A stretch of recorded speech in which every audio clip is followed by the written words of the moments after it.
SuperTalk Mississippi media production. Running a business is tough. If you're struggling with HR, benefits, and payroll, you're not alone. Many businesses just don't have the resources to keep up. That's where MWG Employer Services comes in. We provide a full range of employer services with everything from payroll to benefits to HR services and compliance, and can create a custom plan that fits your needs and budget. We're a Mississippi-based company that can help you focus on what you do best, growing your business. Call MWG Employer Services today at 601-206-7966 or go to MWGEmployerServices.com.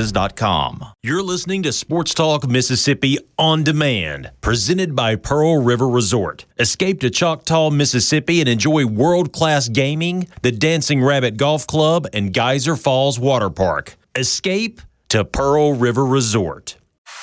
Sports Talk Mississippi is on the air. Sports Talk Mississippi is powered by C-Spire. Power your home or business with C-Spire Fiber.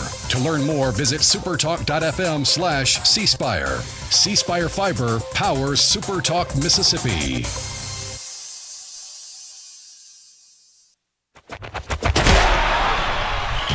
To the junction, in the grove, and to the top. This is Sports Talk Mississippi. On your radio and in the game, right here on Super Talk Mississippi.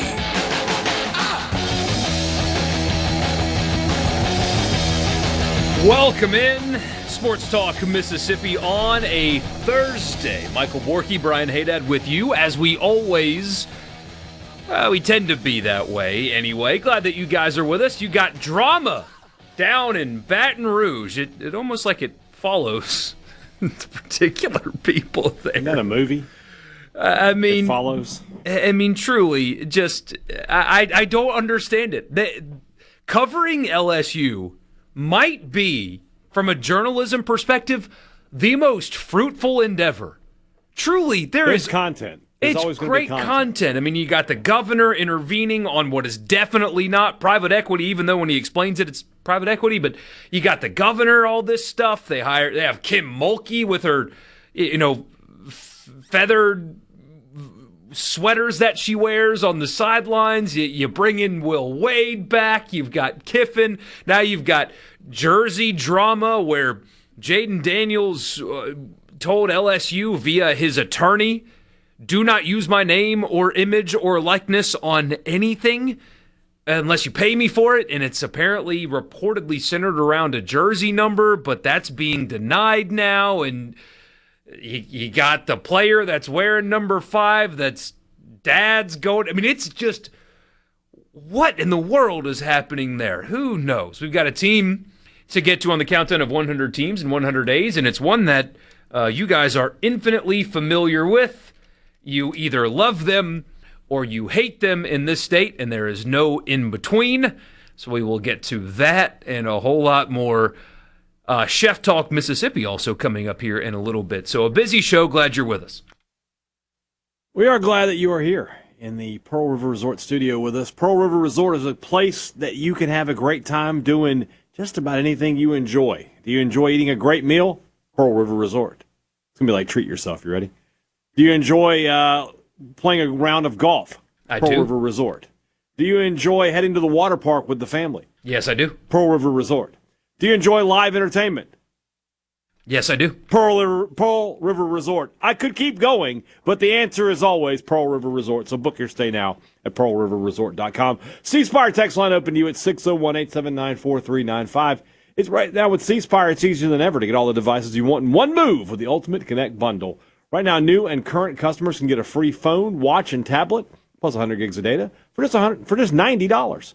That includes the new iPhone 17 or Samsung Galaxy S26 for free, and a free smartwatch and tablet to go with it.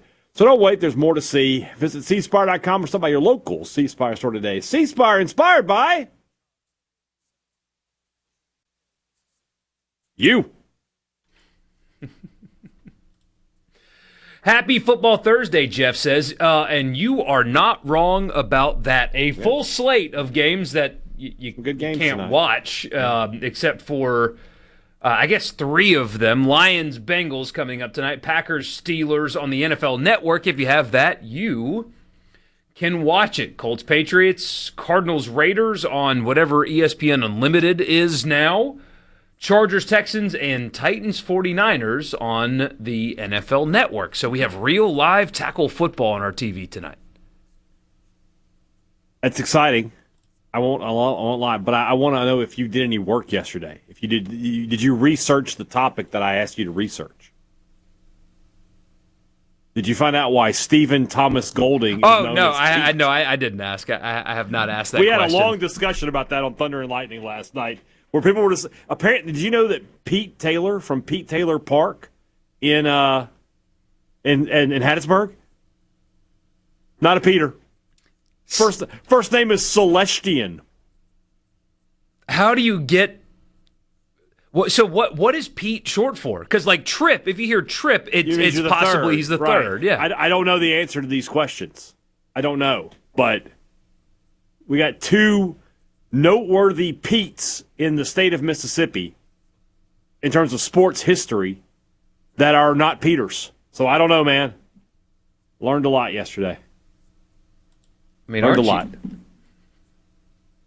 Tony says, slow down and enunciate Pearl River Resort, and it'll be easier. No, you got to say it fast. Pearl River Resort. Pearl River Resort. Pearl River Resort. Pearl River Resort. You got it. How now, brown cow? How now? Unique New York. Brown cow. There was somebody that worked in the news department here years ago that gave me a sheet with phrases like that to like warm up your voice. And the Human Torch robbed a bank today. I did it once, and I was like, you know what? If I screw up, I screw up. I'm not going through this routine every day. I'm good. I mean, it'll be all right. All kinds of alliterations and things like that. You know, I just don't need that in my life, really at all. The Saints got great news today. Jordan Tyson left the field injured, so that's fun.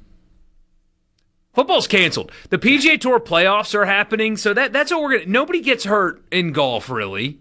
So football's canceled. We're done with football season. Sorry. I know a lot of you guys were excited about that. But we're not playing football anymore. We're focused on Jordan Spieth shooting 500 today in Memphis, and that's what we're locked in on. Football's over. Zero fun, sir. You know what? I'm willing to let the season play out just a little bit before we just make a decision on the cancellation of football. No, it's all right. Football's canceled. All right. I mean, I don't think one injury is going. You know, reportedly, it's not a particularly I think we can at least let a few things go here. We should be okay. But I will say though, when it's him that gets injured, it's a little bit more eyebrow raising because that was really the only knock on him. And the draft process was, can the guy stay healthy? Right. And then the first day of joint practices with the Jags, it takes a knock. So he's got a leg issue. I get it. I was running the Caleb Downs train for that one. I was wanting him to be a New Orleans Saint, but we're not going to cancel football just on one injury. We got to see more. Well, Brzee got hurt too. So there's two injuries. I'm just saying that was a few weeks ago. I got to see actual results of games before we make a decision along those lines. I look forward, though. I do look forward to every year tweeting, hearing troubling rumors that we may be canceling football after the first Saints loss, and someone absolutely believing me and saying, I can't believe we're going to go through this again. Or you're going to get, hey, Dad, you're so woke. Yeah. Wow. Guys, I'm just reporting what I've heard from sources. Apparently, though, Tyler Shuck had not had the most impressive, not bad, but not impressive training camp. And then he's a gamer, man. That's what we've learned about Tyler Shuck. The second they have a joint practice and they do a scrimmage period with the Jags is when he has his best training camp day. Maybe he's just a guy when the lights come on, metaphorically. He's just better. There are guys that are like that, and maybe that's him. Like, his workouts in the draft process were fine. Like, he's got a good arm, and he's a smart guy. But, man, he's just a gamer, apparently. Lit up the Jags today. I'm looking forward to seeing him. Full year, all of the reps. I think he's going to be good. I really do believe in Tyler Shuck. And I really do believe that he's going to be a outstanding football player for the New Orleans Saints. And he does the things too. There are sports cliches. I almost did when we were doing top fives. And I guess we can still do them because it's technically the off season. But once training camp began, I figured season's here. One of the ones I wanted to do was top 5 favorite training camp cliches. Mm-hmm. And, they talk about, culture would be one, or each and every day. I listened to a player interview today, and, he kept saying, trying to get better each and every day. Trying to get better each and every day. It's like, that would have been in my top 5. But a guy like Tyler Shuck is so confident in himself and leading other men, and you can tell, and that just matters so much at the quarterback position. 100%. And he's got that. Yeah. Like, they respond to him. He's confident enough to be that guy, and it's really awesome to see. But, yeah, Jordan Tyson got hurt. Season's canceled. It's over. We're not canceling the season on one injury, all right? We're just not doing that. Is the Saints defense going to be this good, or is there concern with the offense despite today? I do think the linebacker position for the Saints could be really good. Yeah, the defense will be fine. It was good last year. It'll be good again. Cam Jordan. Cam Jordan got a little banged up. Football's canceled. Never mind. That was the other day. We may need to do it. He may miss the whole preseason. Could even miss week 1.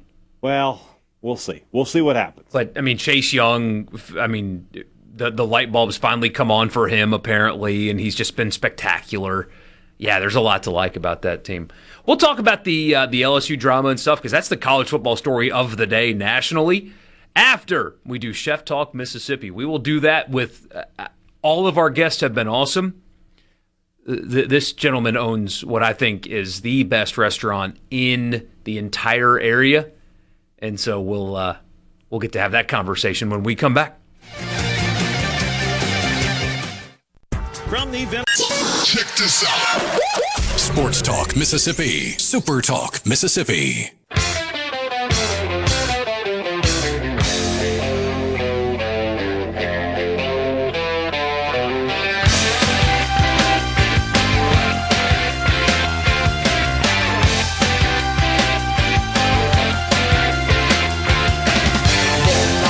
Back here on Sports Talk Mississippi, Brian Hadad and Michael Borkey. We are joined now. Guests normally join us on the Farm Bureau guest line, but when they join us live, it's still the Farm Bureau guest line. Hunter Evans joins us. He is the owner of Elvy's, which just got some really high praise from Michael Borkey. I don't know if you heard that, Hunter. He said that's the best restaurant in the city of Jackson. I truly actually believe that. I tell people privately that ask. I'm coming into town. Publicly. Right, you just did it right now. I'll take it. But because he's sitting here, what I'm saying is when he's not sitting here and somebody's asking, hey, I'm coming to Jackson, where do I need to go eat? That is the first name that I say literally every single time. Thank you. I'll take it. We don't have to debate. We could just end the interview right now. I'll just walk out on a high note. There you go. It only goes down from here, unfortunately, though. So, play the role of Michael Borkey here for a minute, Hunter. What makes Elvy's the best restaurant in Jackson? Oh, man. I think we were talking a little prior to this, the amount of restaurants and the great restaurants that the city of Jackson has. And I think just being a part of that and adding to that, and I moved away for a little bit, kind of got some big city vibes that I wanted to bring back to Jackson to kind of add another layer to the culinary scene that we have and has been strong for a long time. And so I think we kind of add and usher it into kind of the next generation. One of my favorite foods of all time is something that I don't see it very often. It's swordfish. I love swordfish. You have it. Yeah. Why do you, or am I wrong? Why is it unique to your place? And I think it's a great fish. I think especially kind of in where we are now in the season when it's incredibly hot and it's kind of hard to eat a big steak or a heavy meal. It's a light dish because it's a piece of fish, but it's a very steaky fish. Yeah.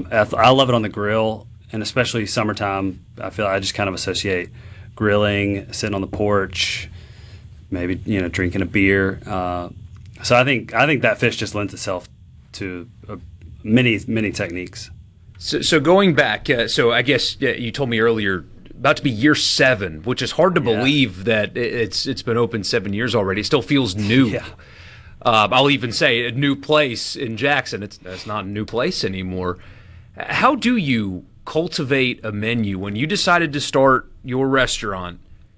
Where do you even begin when it comes to like what you want to serve, how you want to serve it? Where do you start? I think we start with Mississippi. We start with local. I'm born and raised here, but I moved away, like I said earlier, and have always been inspired by the foodways of Mississippi, of the South, and so that really starts with the farmers and the relationships that we have with those people. So, part of the sourcing swordfish is I get a couple texts during the week, and hey, this is what we have, this is available. Coming from the fishermen. So we change the menus. We try to stay fresh. We try to stay new. We don't really create a menu and then let it, run for multiple months, because season change. Tomatoes have been great. They're about to finish. Then we kind of roll on to the next season and really lean into and support the farmers with what they grow and provide. It's kind of interesting because Elvy's, like you said, very seasonal, very fresh in the menu. But you also in the Mayflower, which is an iconic restaurant, and a restaurant that has a very traditional menu that their customers know time after time they can come back to. Yeah. How do you balance that? Yeah, that was definitely tough. It's something I'm learning, but I think there's kind of in both worlds, there's a respect for technique and tradition, and so it plays out differently in both restaurants. The Mayflower being home of comeback sauce, secret fish sauce, red fish, the way that we cook the food and the way that we season it is very classic and traditional, and that won't change. Switch to Elvy's, the way that we cook is very technical, very technique driven. We just kind of plug and play swordfish, tomatoes, different techniques, and we try to stay a little more current with the seasons at Elvy's. I'm learning more. But you don't mess with the Mayflower. Yeah, and I was told that you were going to reveal the secret recipe for the comeback sauce right here on the radio. You want to just go ahead and he actually handed it to me. Let me get a pen and a piece of paper here, and we'll get good. Well, it starts with Frank, who's been there for 32 years, and he continues to make it. So if I just get Frank, I'll be good. Frank, Okay. He's the secret. So I know somebody that grew up and was raised in New Orleans that claims that New Orleans is actually where comeback sauce started. So you can confirm here right now that they are wrong, and I can clip this and send it to them to Dennery's restaurant, when basically the Greek immigrant community ran the restaurants in Jackson. That's where it started. I think all of the other restaurants kind of adapted their own version, and the Mayflower is unique because there's a little bit of curry powder in the dressing. But it 100% is a Jackson, Mississippi thing. And that's part of the thing that, when taking over the Mayflower, I wanted to help tell that story. That I think it's an undertold story. I don't think Jackson gets the credit. But because it's good. I mean, it's good on everything. Yeah. I'll put it on. Yeah. I mean, I'll eat it with French fries, cheeseburgers, and something more fancy and everything in between. It is the perfect sauce. I don't know. I mean, and one of the things as a chef, you don't eat all the time. You're tasting stuff here and there. You don't really sit down to eat. But I remember in the early days, like just when you open a restaurant, you spend more time there and more hours, and having a rough service and going into our private room and sitting down with a bottle of comeback and crackers, and like it was like, man, this is so good, and I understand even more what people like. And it was just kind of one of those moments. I was like, okay, let's just keep doing this. It's a classic sauce. What drew you into the restaurant business? Because I feel like, especially nowadays, the celebrity chef culture, and people look at the restaurant as this glamorous business. It is hard, long hours of work when you're doing it. What drew you into it? Yeah, that's, I was kind of thinking about that the other day. I was training a new cook. You see the the TV shows and all the social media chefs, and then you're kind of sitting there like, okay, this might be easier for some of us because we've been doing it for a long time, but this is hard. There's 40 pounds of grease that's at 350 degrees. There's fire. There's knives. Like, this is low-key dangerous work environment. But what drew me was the people, and I think kind of the similarly relationships to the farmers and the season and making those connections. The people in the hospitality industry are some of the best people that you will ever meet. I think the industry, there's tons of ups and downs in the industry, but the people are very special and that make your neighborhood restaurant special to you or your family. And so that's definitely what keeps me going, especially now as an owner-operator of restaurants, is our staff and the people. For some reason, one of my, I guess they call it guilty pleasures when it comes to TV is cooking and chef stuff. I've seen every episode of The Bear, every movie that you can think of. I've watched. I was a big fan of Gordon Ramsay and all of that stuff. I liked Emeril as a kid. Mm-hmm. So what is the depiction of life as a chef and restaurateur that you think is most accurate? Man, The Bear, there's definitely some accuracy, especially with, when he is kind of achieving the Michelin. There's definitely a certain brand of restaurants that operate at that level. I think the stress that you feel when you watch those shows is very real. I had to stop I think it was the Christmas or Thanksgiving episode where the timers are going off and they flash and the sauce is bubbling over, and like, I just want to wipe make it clean and whatnot. All of that, I think the emotion, like that stress, is very real. The ticket machine going off is very real. It's hard work. It is a high stress, fast paced environment. I like Gordon Ramsay more. I started watching his show, Being Gordon Ramsay, which kind of follows his next restaurant. It's not as like produced as some of the other stuff, but it's fascinating, like the life of a chef, like how he thinks and lives and tries to spend time with his family, tries to be at the restaurant, tries to execute at a high level, and he's 60-something, still doing it. Like, he's. Have you ever gone back and watched like the early Ramsay stuff, like the Boiling Point, where he owns the one restaurant and he's there every day? And no, you should go back and watch it. You talk about a guy that was, I don't know how he kept staff. I'll just put it that way. Let's do that. Yeah. We got a lot more to talk about with Hunter Evans. We'll do that when we come back. Hunter Evans, the owner of Elvy's and the Mayflower, two iconic places there in the city of Jackson. Sports Talk Mississippi, back with you in just a minute.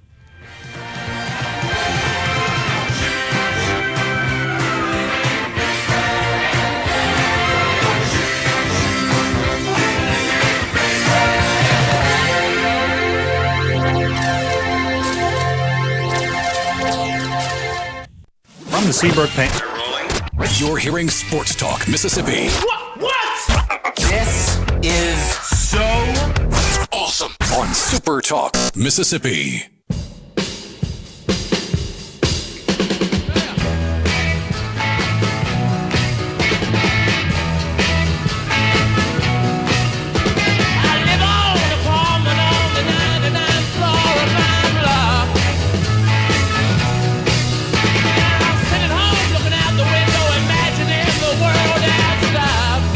Welcome back, Sports Talk Mississippi. Hunter Evans with Elvy's and the Mayflower still joining us, and we've gotten a bunch of messages on our text line praising both places. I do want to ask about Elvy's and the fact that, when you go at night, you get an incredible experience, but you also do breakfast and lunch, and there aren't many places, at least in my experience, like yours that have what you have at night that are also doing that. Why do you do that, and do you find it difficult to offer all three? It is extremely difficult. I think I was very ambitious as a first-time restaurateur of, oh yeah, sure, we can do this. It's because I that's something that I wanted. I love breakfast. I love brunch. I love that food. I love cooking it. But early on, it was rough. We made some changes because we opened 6 weeks before the pandemic, and then shut down. That gave us some time to kind of reevaluate. Okay, what can we do, and how do we want to do it? But yeah, we offer all three. There's not a lot of restaurants out there. There are a lot of restaurants that offer all three. Yeah. There aren't a lot of good restaurants that offer all three because, and this is something I say all the time, like when you go to a restaurant and you see a menu that has like 500 things on it, that restaurant is either going to be really, really good or absolutely terrible because I feel like the best restaurants just kind of focus on what they do. And yet here you are, a great restaurant offering all three. That makes you an outlier in the restaurant world, basically. Yeah, I think everybody else is smarter than me, I guess, in that. And I know exactly how you feel. But yeah, we wanted to be very intentional about what we're cooking and who grows the food, where it comes from, so that all went into the involvement of making the menu. We got a question on the C Spire text line. I'll ask a variant of it. Internet food critics, TikTok and Instagram, they're everywhere now. You can't scroll more than 2 minutes without somebody sitting in their car with a box from whatever restaurant, and they tell you what they think. I know how tough it is to create a great meal. To do it to go is incredibly difficult because you lose a lot of the control that you have in the restaurant. Yeah. What are your thoughts on those guys that are just, some of them are pretty tough on these places? Yeah, I guess general social media critics, they're important. You have to acknowledge that. I mean, they get the views and the people to listen to whatever. Do they have the authority and the knowledge and experience to validate some of that? I would question that. The to-go people, I've had the same thoughts, Okay, is this 10 minutes later? Is this instant? Because that definitely changes the way food sits and, sauces and just the way things that we intend you to eat it don't maybe translate in the car on styrofoam. No question about that. I mean, it's something you're like, this is cold. Well, I don't know how long ago you ordered that, man. Right. You've been sitting in your car doing how many takes to get to this point. That could have been piping hot when you get there. So, yeah, it's just something I was wondering about because it's become so prevalent. And you've got some of these guys, they're almost like kingmakers. Like if they give you a good review, there'll be a line out the door. Or they give you a bad one, off that one So time. I think it's important to recognize that the power, the influence they have. Mm-hmm. What about you? How this is something I've always said. I used to work in the restaurant business for a long time. Okay. And so I have like my little quirks that I look at when I go in a restaurant. I'll tell you if it's clean or not or something like that. Yeah. Do you find yourself doing that? Can you go out to eat and just enjoy the meal, or do you find yourself kind of grading other restaurants' performances? Man, this is something my wife and I have had to wrestle with. Yeah. If we're going on like date night, it's hard to go out to another fine dining establishment just because it's hard for me to turn off kind of that brain of work. One of the best dates we've had recently was walk-ons. Mm-hmm. Low expectations, watch the Saints game, have a beer. See, hey, I knew I like this guy. We can just hang out, Also go to other places, and then people will stop and talk to me, and I don't know. I guess just chefs nowadays have more public-facing media and stuff, and so that can be an issue. I don't mind it, but it's just, when you're trying to have a date night and it gets interrupted. Yeah. So that happens to Hadad and I all the time too. I mean, we're not even joking. Like every now and then, where was I the other day? I was walking into a restaurant with my kids, and somebody on a balcony at an apartment complex across the street was like, "Hey, Dad, love the podcast." I was like, appreciate it. See, I was just joking, but no, I was telling the truth. But go ahead. We talked earlier before this started that Jackson, pound for pound, has a food scene And your place is right at the top, but I mean, there is so much quality in such a. Jackson's not a big place. Yeah. I mean, it's not a big city at all. Why do you think that is? Man, I've thought about this. I think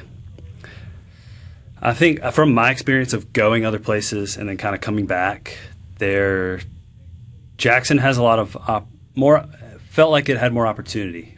I was about 30 when we opened Elvy's. If I was still in New York when I was 30, I would be closing the restaurant down at 2 a.m. and being a sous chef to somebody else. So I think there's people in the city that care a lot about the city, also looking for other opportunities. So kind of connecting with them and whether they're, on the financial side or, just the contractor side. The community here is super supportive. And then I kind of think, Jackson eats well. We have, there's restaurants that come in corporate chains and they close, Jackson won't support them, which I love. And very grateful for the Jackson community. But I think, we know good food. I think the South in general raises cooks. Our grandmothers cook well. We just know good food. So, super proud. We do a lot of guest chef dinners, pop-ups, inviting chefs from Nashville, Birmingham, New Orleans. And my favorite thing is bringing them and kind of showing them around, showing them the restaurant. So when they leave, they're like, man, okay, Jackson is not what I thought it was and has way more to offer. You were a James Beard finalist. Michelin's been sniffing around here lately. What motivates you? Are you seeking recognition there? Does that drive you? What drives you, and what do those kind of recognitions mean? Honestly, it's changed. When we first opened, it was, this is our dream. This is what we want to do. Cook the food that we love. Cook the food that we want people to eat. I'm not gonna lie. The first time James Beard came around, it's like, oh, okay, now it's just different when you get noticed. You're like, you put pressure on yourself. I need to perform at X. And that honestly kind of, I feel like, hurt Elvy's for a minute.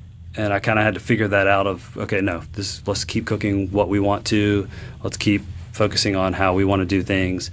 And I feel like we've done a good job of kind of correcting. Once we did that, we made it to the finalist round of the Beard Awards. Michelin awarded us a gourmand. That's the hard part, kind of looking up and starting to compare yourselves to other people, other chefs, kind of losing why and what we love about the food that we're cooking. So that's kind of a daily reminder to keep our head down and just focus on what we love. Just a couple of minutes left with Hunter Evans from Elvy's and the Mayflower. Last question, maybe the last question here. Why are duck fat fries the best fries? Man, they are so good. Very good. And you got to get them with the aioli, which I feel like, the kind of going back to the classic world stuff, I love European food and the way that they cook. So my wife and I went to Belgium, and everywhere, the frites with aioli. Another thing, French fries, hot, crispy, can't go wrong with. Then you put some duck fat. We also steep a lot of aromatics into the duck fat. So thyme, rosemary, bay leaf. Just this kind of adds this aromatic element that you can't really detect and pretty much just elevates French fries. I went to a steakhouse in Vegas once where instead of giving you bread at the beginning of the meal, they gave you a flight of duck fat French fries. Yeah. And I've just been locked in on those ever since. So I will be making the trip. Restaurant. I'll be making the trip to Jackson soon to check you out here because I will join you. Yeah, the menu looks fantastic, and I'm excited to try it. So Hunter, really appreciate your time today. Appreciate all the guys who have come on with us throughout this series. It's been great to hear about the restaurants in our capital city, and we really appreciate you joining us today, man. Yeah, thank you so much for having me. Yeah, we'll see you soon because we're going to come eat. Yes, please. All right.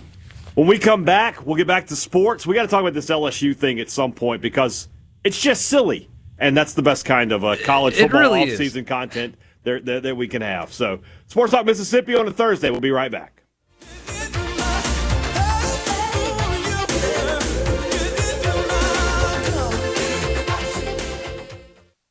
Come on. Are we going to do this? Back to Sports Talk Mississippi. Keep rolling. 3, 2, 1. Super Talk Mississippi.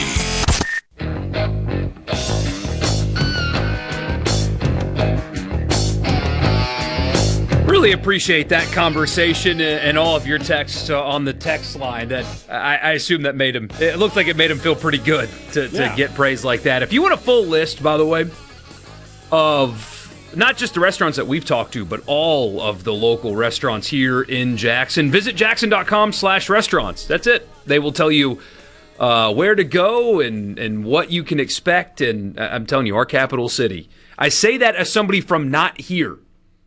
Is one of the most underrated food places in the Southeast. It's really unbelievable, the volume of quality and diversity of selection we have in Jackson for places to eat. So great conversation, really thankful for that, and hope you guys, whenever you're in the area, that you will check that out and go visit some of the great people that we've had a chance to talk to here. When you hear the phrase James Beard and Michelin, that doesn't happen in every place, and we get that in spades here. So check them out. All right, story of the day in college football land. Jayden Daniels, the former LSU quarterback, via an attorney representing him, informed LSU that they can no longer use his name, image, or likeness, according to an August 5th letter that was sent to the athletic director, and a copy of which was obtained and published by ESPN and others today. At the center of the dispute, according to a statement from Daniels' spokesperson to ESPN, is that the Tigers are allowing sophomore cornerback DJ Pickett to wear the number 5 jersey that Daniels wore when he became LSU's third Heisman Trophy winner. That number has not been retired by LSU. However, Pickett will be the first number 5 since. Also, LSU has 2 other Heisman Trophy winners. Their numbers have not been worn since they won the Heisman, but Burrows in particular is not retired either. But nobody's wearing the number 9 at LSU. So that, 1 + 1 = 2 sometimes, and that might be why Daniels is upset. However, in the cease and desist order, they did not mention jersey number, but according to ESPN, a spokesperson said that was what started this, for whatever that's worth. Quote from Daniels' spokesperson: "The Daniels family is deeply disappointed and feels profoundly disrespected by LSU's decision to give Jayden's number to another player. Jayden and his family have every reason to believe that his number would remain a meaningful part of his LSU legacy and would be honored and protected in recognition of his extraordinary contributions to the university." Pickett wore number 3 last season. He did make the switch. Lane Kiffin said it was because he was promised that in recruiting, and now they're making good on his recruiting promise. The player was asked about it today specifically. I cannot believe Lane allowed him to get behind a podium today, but maybe it was not his call. Either way, the player straight up said, "I was promised it. I'm wearing that number." The player's dad, for some reason, a media outlet asked his dad about it, and his dad said, now we want to wear the jersey even more, that Jayden Daniels is raising this kind of concern. The statement said Jayden made it clear he did not want his number given to another player, and he believed his wishes would be respected. There's more, but that is really the gist. Jayden Daniels released a statement himself earlier today after practice. They had practice this morning at training camp, and he said, quote, "I have been locked in on training camp, and that's been my number one focus. I have a lot of gratitude for my time at LSU, and I'm proud of what my teammates and I accomplished there. Obviously, there are issues to be worked out between my team and LSU, and my hope is that it would get done privately. My sole personal focus is on Commanders football. I realize the business of football is unique, and I trust that this all can be resolved," with a tiger emoji to follow.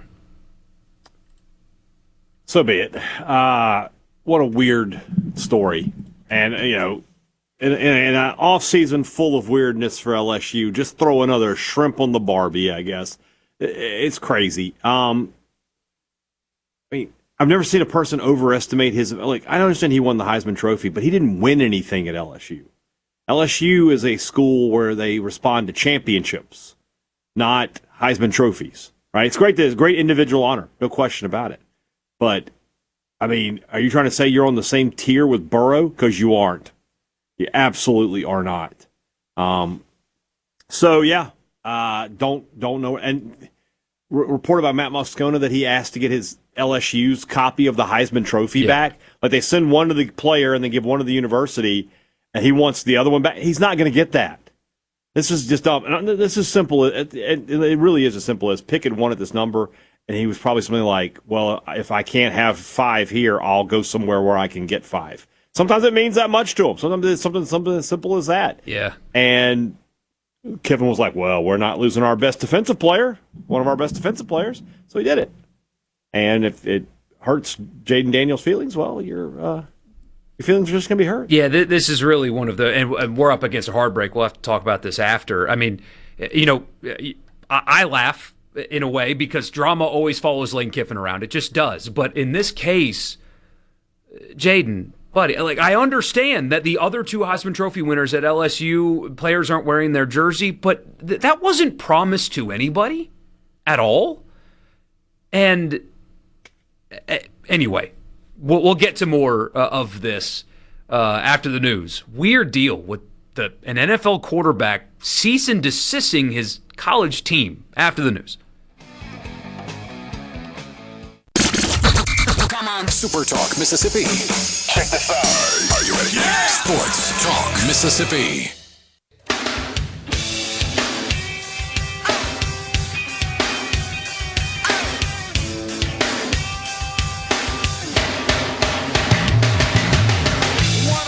You know, Anthony Kiedis asked a very dramatic question in this song.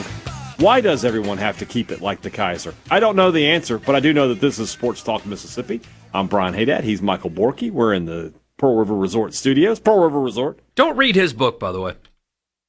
Don't do it. I was elected to lead, not to read. If you like the Red Hot Chili Peppers, don't read his book. Yeah, I watched the behind the music. That's enough. Yeah, that's all you need to know. C Spire text line open to you at 601-879-4395. The weekend is just about upon us, guys.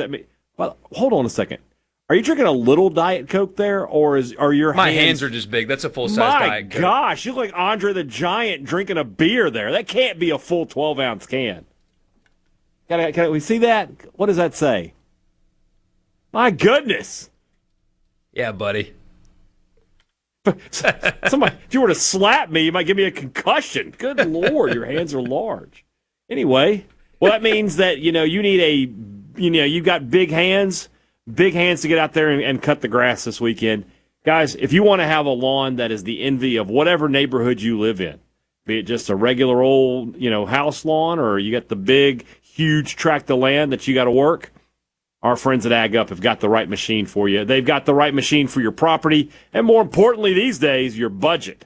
So maybe you should be giving them a call and make sure the grass doesn't win this weekend. 15 locations throughout the state. That means there's one local to you, or you can just go to agup.com and see what deals they've got now. Ag Up and John Deere, built for what's next. Restrictions apply. See dealer for details. Are we allowed to use Ag Up's name, image, and likeness? Are we okay with that? Yes, if you're just joining us talking about this story, Jayden Daniels, the Commanders quarterback, Heisman Trophy winner at LSU, has an attorney send LSU a cease and desist order. And a spokesman for him said it's centered around the fact that LSU is going to let a player use his jersey number 5 this season. And the other 2 Heisman Trophy winners at LSU, most recently Joe Burrow, do not have their jersey worn, and he will be the first one that does. And, like, on one hand, I can understand why you feel slighted by that. Like, I would. Like, hold on. I won the Heisman too, and you can call LSU, hey, Verge, hey, look, man, what the heck? And probably LSU would, if you did it, and maybe he tried, I don't know, but if you did it that way, they probably would find something special for you. I promise you they would. They just put a plaque of his outside of their stadium like yesterday or the day before. I promise you they would find a creative way to honor you. But what a bizarre deal thinking that you are entitled to a jersey retirement from a school that you didn't win a championship for. Like, yes, you had a really, really, really good season. Somebody said that on the text line. They said that he's the first Heisman Trophy winner to not win one. And you're correct, but the other two Heisman Trophy winners won national titles. Billy Cannon and Joe Burrow won national titles. Jayden Daniels won the SEC West, I believe. 9-4. Yeah, but that's not getting the job done at LSU. That's kind of the reason Brian Kelly's not there anymore and Lane Kiffin is they want more. So I mean, I'm just surprised. Look, here's the thing with Daniels too is like there's always been like this. His mom is weird. Remember the whole thing with him? What was he talking to some woman? Maybe she got in the way. She got in the way. It was a She's his agent too, correct? I may have that wrong. I don't know, man. Daniel's just a weird cat. That's all you can say about this. And so, I'm not overly surprised something like this is happening, but it's just odd. And I don't know why. His agent is his mother. Now, she is certified through the NFLPA, so she has some kind of legal background. And the NFLPA doesn't just give you certification. Like, you've got to prove it. But his agent is, in fact, his mother. Well, there you go. And, don't forget that it worked out for him and for LSU and not as much for Arizona State, but his departure from Arizona State was messy too. So much so that his former teammates cleaned his locker out for him. So thinking back on that, again, it worked out. He had a great year at LSU and won the Heisman. Number 2 overall pick. And all that. But something about the way he leaves a place, I guess, is getting weird. But and then you can't use my name, image, and likeness. So somebody asked a good question, and I don't know how it works, but like once a player leaves, how do you? Are you just allowed to use their name, image, and likeness in perpetuity? Can Mississippi State use Dak Prescott in perpetuity, or is it just sort of like a... This is a guess on my part. This is a guess. Yeah. That I don't know the answer. That players... A guess. That players are just... they're honored that, hey, my former school used my stuff, all good. And if they asked to get paid for it, they would be entitled to that, would be my guess. I would highly doubt that Jackson Dart, when Ole Miss in a highlight video they put out, would have an attorney step in and say, actually, you need to pay me for that, or actually, you're not allowed to use that. It's more of a, yeah, I played there. Use highlights of me. That's cool. You can honor me all you want to. That's cool. You're only building up a player's brand by doing that, and it's not like you can go buy a Jackson Dart jersey in the team store right now. Right. So it's on the surface, anyway, without having intimate knowledge, and maybe I shouldn't speak without having intimate knowledge, but it appears that it's a petty thing. Don't use me in your highlights. Yeah. Don't mention me until you retire my jersey. Like if you're LSU, you could put out highlight videos of everything and never see Jayden Daniels. Like you could just see the ball going into Malik Neighbors' hands and never know who threw it to him. Things like that. I mean, it wouldn't be difficult to put out an LSU highlight video. You can tell the story of LSU football without actually showing Jayden Daniels if you really want to. It's a little petty because he did win a Heisman, but it's possible. It's very possible. That's how I think that's how I would respond if I were them. You're not entitled to a jersey retirement. Yeah. Weird story. I mean, it really makes no sense at all. Yeah. Way to blow up a legacy, man. I know. That's the other side of this, too, is like, guy was beloved. Now, no. And I guess time heals all wounds, but it's something we talk about, too, in regards to, the portal and legacies and things like that, how valuable legacy is. And, to stick with LSU for an example, if TJ Daugherty does not have a good year for LSU this year, He didn't have a home, quote unquote, a home. We've talked about that, yeah. Like the portal does that to some players, where it's like, where does this guy live now? You know, who does this guy claim? He'll be, if he goes to the NFL, he will be forever claiming his high school on the show. And then whenever football ends, and some of these guys don't make a whole lot of money, and they need to enter the real world, you're gonna call, an alumni base to help you. There's a lot more to legacy than just you get honored at the 25-yard line on the field. I mean, there are people that I know that played sports at Ole Miss that get jobs, multiple jobs after graduation, simply because of that affiliation. Oh, I'm going to hire this Ole Miss baseball player. 100%, That's great. 100%. Same thing at State. There are alums, that they're like, former athlete, I'll do them a solid. But I've always thought about that in terms of like top-rated guys who go out of state and it doesn't work out for them. It's tough to come back home sometimes. That's a story for another day. But he's done that now. But he's put himself where neither college he attended really wants to claim him as an alum. Really, really crazy stuff. And this is the kind of things you have to deal with. But somebody's giving him bad advice. Agreed. Really bad advice. Somebody's asking, when do we start retiring jerseys? I've said this before.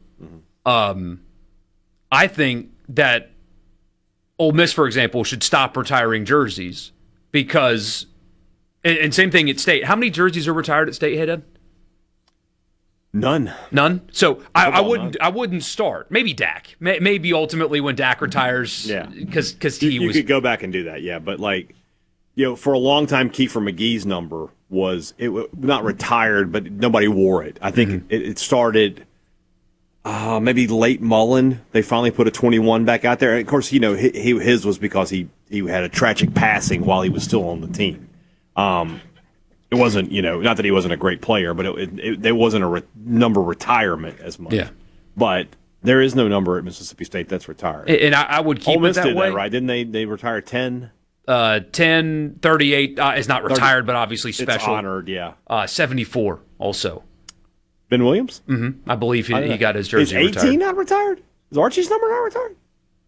Gotta be. I think 18 as well. Gotta be. I think it's the 3 upset total. of the century if it wasn't, yeah. I think it's 3 total. Okay. I'll have to double check. But either way, I think Ring of Honor is the way to go. We'll pick this up more in a second because why not? Sports Talk Mississippi. Drama in Baton Rouge, but frankly, drama that LSU did not invite. They didn't create an NFL quarterback creating issues post-grad. Weird deal. But we'll be back in just a bit.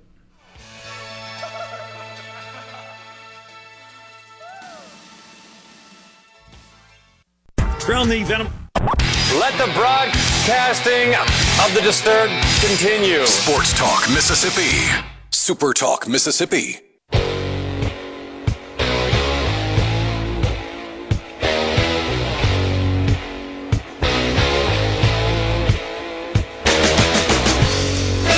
Welcome back, Sports Talk Mississippi, 601-879-4395.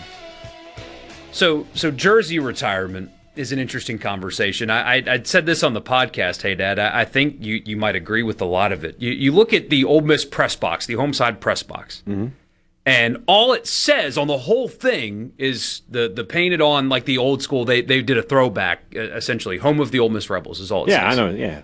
That is a perfect place, in my opinion, to do a Ring of Honor.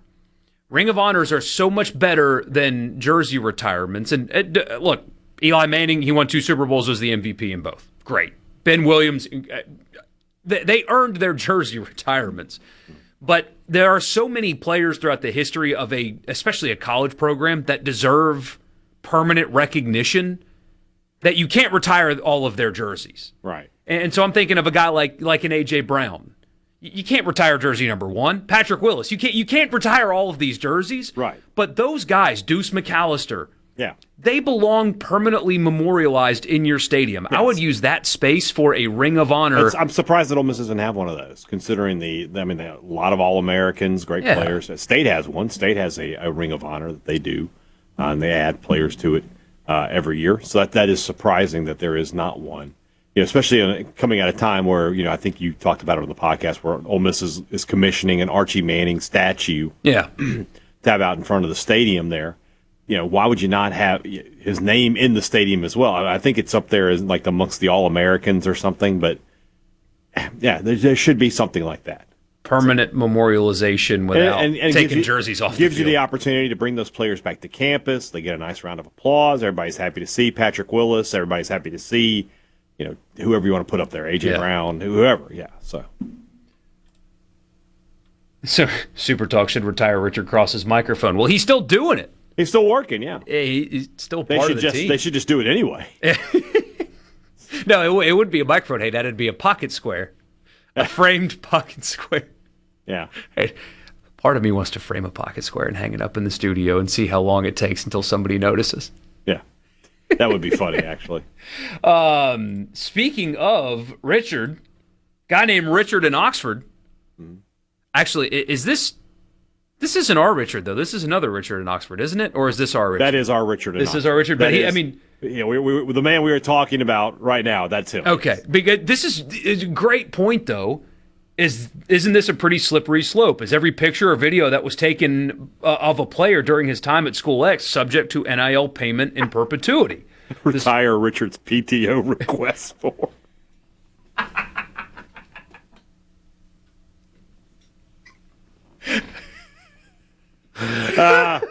You got me. You got me there. Oh, God, I got an actual tear out of me. Okay. Continue on reading Richard's. Sorry, Richard. That was just too funny not to share. Continue, though.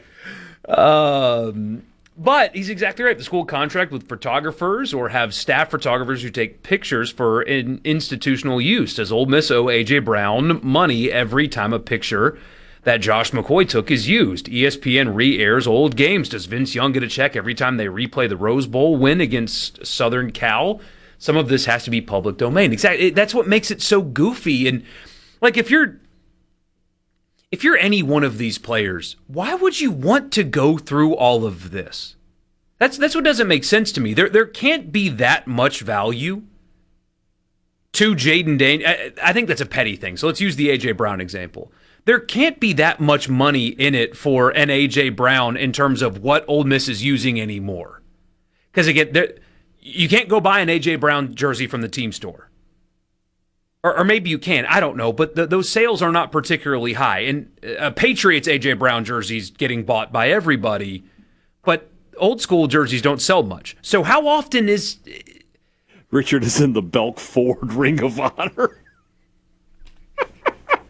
These are all great. Keep them coming. I'm laughing. But I mean, it makes no sense other than petty. If former players should want their schools to use them as much as possible, and I would think. But if they started going down this road, if this became more common practice, that would be a big mistake by these guys. It really would, because the schools would just stop using them altogether. Like you said earlier, LSU can just not use Jayden Daniels. I can use any number of quarterbacks at LSU that were successful and won 9 games in a season like Jayden Daniels did and not miss a beat. So I hope this does not become a trend. I don't think it will, but I hope not, because it's just stupid. Yeah. Gentile would retire Borkey's gear, but then he wouldn't have anything to wear. Gentile Apparel is the official apparel provider of Sports Talk Mississippi. I'm wearing a Gentile polo. What are you wearing? You got Gentile? Is that a Gentile vest? I'm actually, I've got Gentile pants on. That's it today. That's here. One of the biggest upsets in the history of modern radio. There you go. Borkey's not wearing Gentile up top. Well, hey, if our sponsors support us, I support them. Well, they do support us. Right. So I support them. That's what I'm saying, though. I'm surprised that you're not wearing that. But the pants, super comfortable. Pants, shorts, polos, swim trunks. It's still hot outside, of course. Gentile swim trunks with the patented escape hatch technology. Check it out, gentileapparel.com. Does Richard retire his Ford F-150s? There should be a Hall of Fame for those. His first one just... Yeah. I hope that I'm not speaking out of turn So Richard told me the assignment that he got in week 1. Yeah. He's calling Tennessee Furman. Nice. So I get to watch Richard Cross call my Furman Paladins. That's going to be so like a full circle moment for me. I'm so excited. Very cool. I mean, he's going to call a game that's 70-10 or something like that. So there'll be a lot of points. We'll hear touchdown a lot. Yeah, so. but Richard has a good excited. Touchdown call. He really does. He knows how to crank up the juice. Like, last year he called State Alcorn, right? No, not much of a contest there, but the excitement was there for every one of Mississippi State's touchdowns. Yeah. So, yeah. I said this last week when we were talking about the ESPN put out the game assignments. Now they move some guys around, and one thing that he's really good at, he's obviously a brilliant broadcaster, really technically sound, well researched, all that. But he doesn't try to make the moment about him. Right.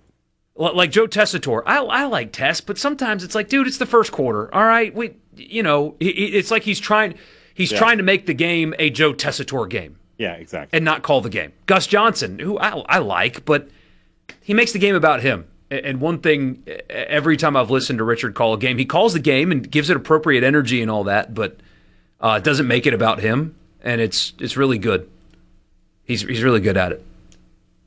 Now I need to go. You gonna be okay? I need to go wash my hands. You don't like to give out that much credit to Richard. I do. I have no problem with it because he deserves it. I'm an honest man most of the time, and I think he deserves it. And so I'm excited to watch him. Unfortunately, I'll have to turn it off in about the second quarter. I don't like watching Furman get beat up. That's not fun for me. But still, Hadad, to this day, I will. Even if it's on my phone or an iPad or something, if Furman's playing, I will always I watch their games every week. There's just something about it.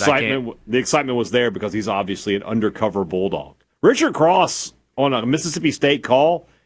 I'm just saying, like if you can make it to the Pearl River Resort and get over to the sports book at Timeout Lounge, if you hear that Richard Cross is on the call for the Bulldogs, take State. State wins when Richard Cross is on the call. We love to see Richard in the announce booth. Somebody says, why can't former players get paid for their image on replays or old video games? Literally the reason they pay players now, it's a money issue. Daniels is just the first of many. Here's the thing, though. They're former players. The school will just not use them. Yeah. I mean, there's a very simple solution there. We're not talking about players getting paid salaries like they are now. The schools Mississippi State needs Camario Taylor. That's why they're paying him a lot of money. Ole Miss needs Trinidad Chambliss. That's why they're paying him a lot of money. LSU doesn't need Jayden Daniels anymore.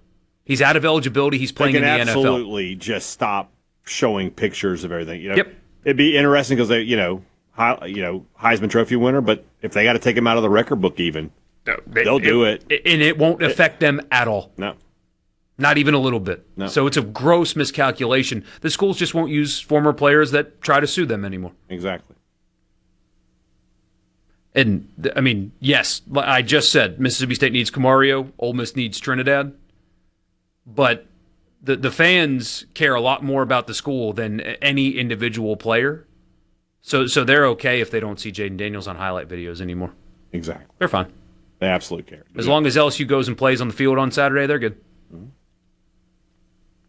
601-879-4395, the C Spire text on. Hey, when we come back, Hadad's favorite team is on the countdown of 100 teams in 100 days. We will do that when we come back. Don't go anywhere.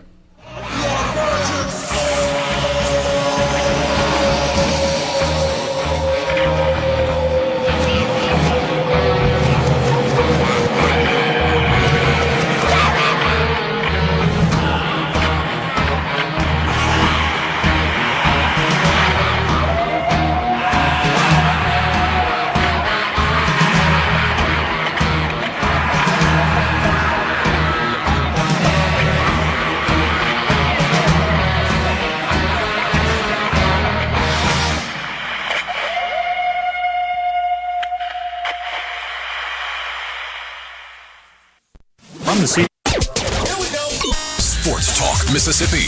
Here's more. Super Talk Mississippi.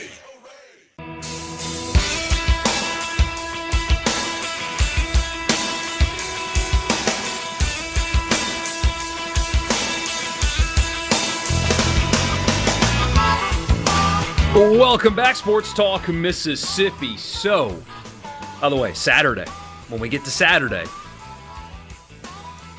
there will only be one more Saturday without college football. There's a little wordy. We're 14 days away from week 0 on Saturday. So if you're a math guy, I'm not a math guy, but if you're a math guy, that probably means team number 16 is today on the countdown of 100 teams in 100 days. 100 teams in 100 days. Okay, ready? 3, 2, 1, go! It's the final countdown. We go to the place that Jeremiah Masoli built. Oh, my God. Team number That 16 could be two places. on the countdown of 100 teams in 100 days. The Ole Miss Rebels.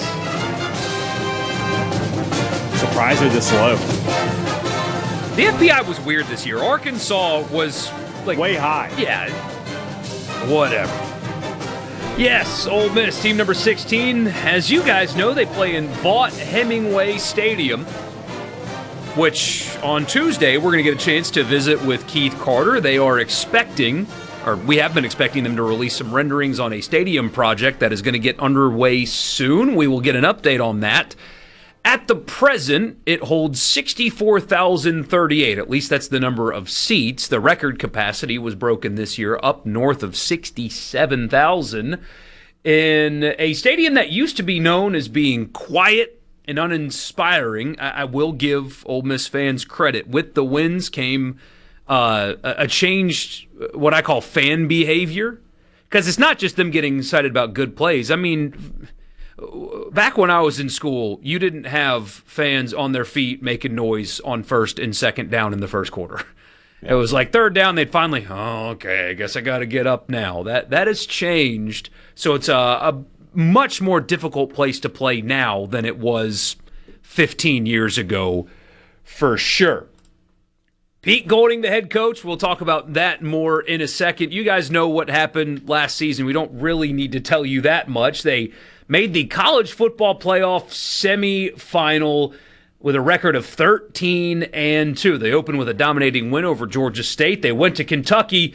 Austin Simmons had a couple of early turnovers in that game. Ole Miss was able to survive and win that game 30-23. But Austin Simmons got hurt in that game. Messed up his ankle. Trinidad Chambliss came in very, very late in that game. And that whole week after that was how hurt is Simmons. Kiffin didn't really give you much.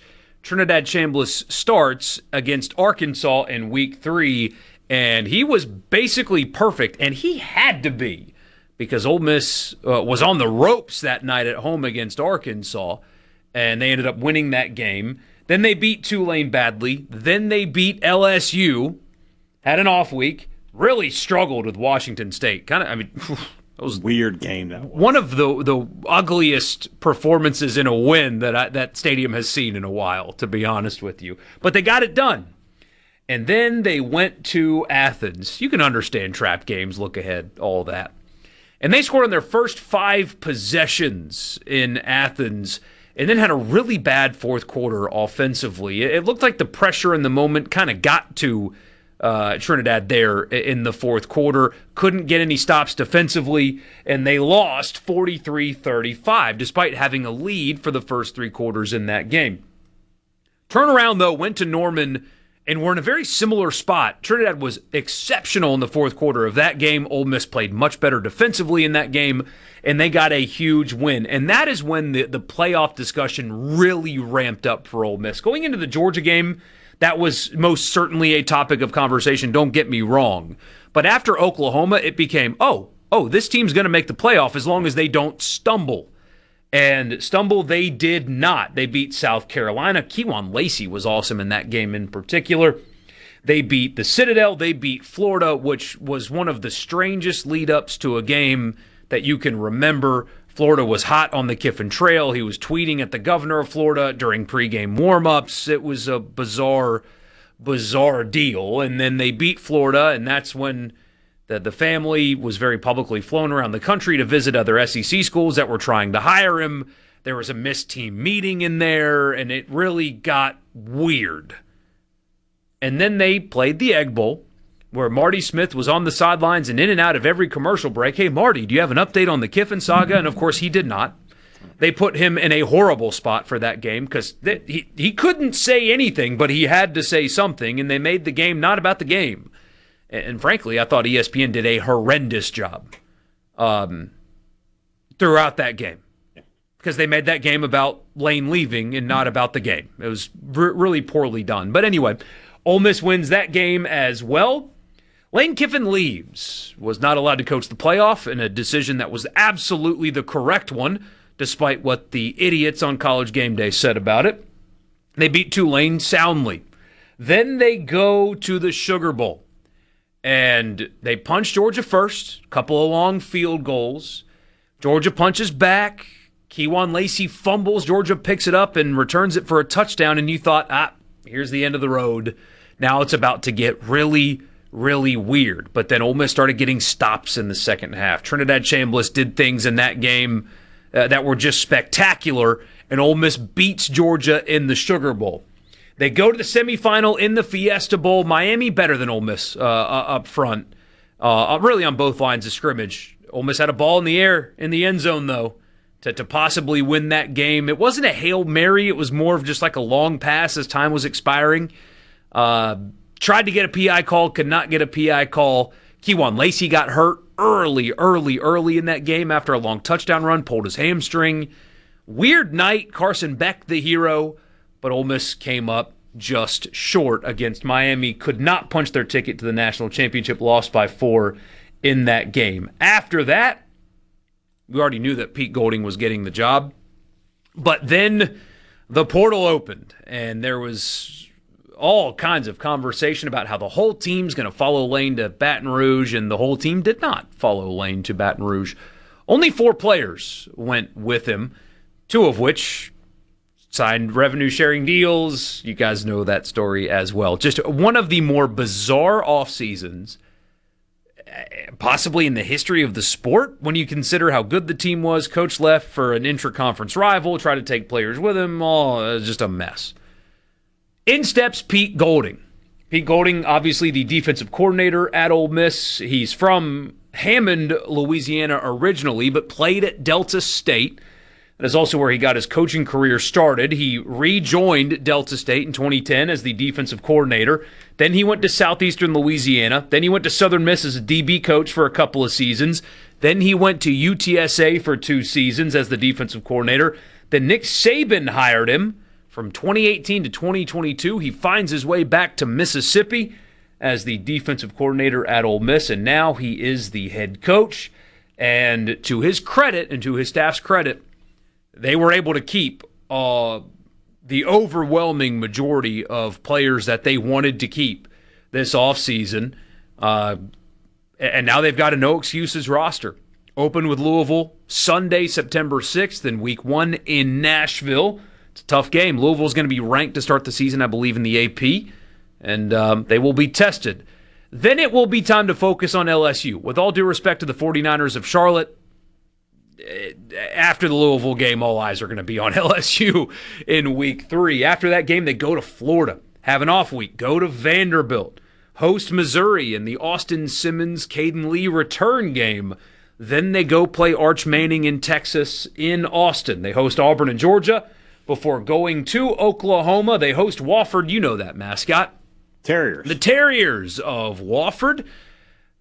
Stadium that was built by the former owner of the Panthers, by the way. And then they host Mississippi State on Black Friday in the Egg Bowl. Ole Miss starts the season and ends the season playing games not on a Saturday. That's a good point. Want to guess? Well, I don't... Are you doing the you are picking, or are you doing the highest rated based on TripAdvisor? I'll agree with the TripAdvisor. Ooh. It's a good restaurant. I mean, St. Leo. No. It's Ajax Diner. Yeah, classic. Classic, meat and 3. I will tell you this. The pot roast, it's delicious. You will have indigestion. I'm just going to go ahead and give you that warning. If you get the pot roast, it's really, really good, but you will have, your stomach will be bothering you after that. Fried catfish, chicken and dumplings. The pork chops are really, really good there if you've never had them. Great selection of sides. The blackberry cobbler, it's outstanding. If you're ever in Oxford, and this is one where you might actually be. This is the one of the 3 on this countdown where there's a better than 50-50 chance you will be in this town. Check out Ajax Diner if you haven't already. I'm going to guess most of the Ole Miss fans listening have. And you tell them that Borkey and Hadad sent you. I've dined at Ajax many, many times. Yeah. Fantastic restaurant. A few of your messages have come in. We will get to those when we come back. Team number 16 on the countdown of 100 teams in 100 days is Ole Miss. We'll be back in just a minute.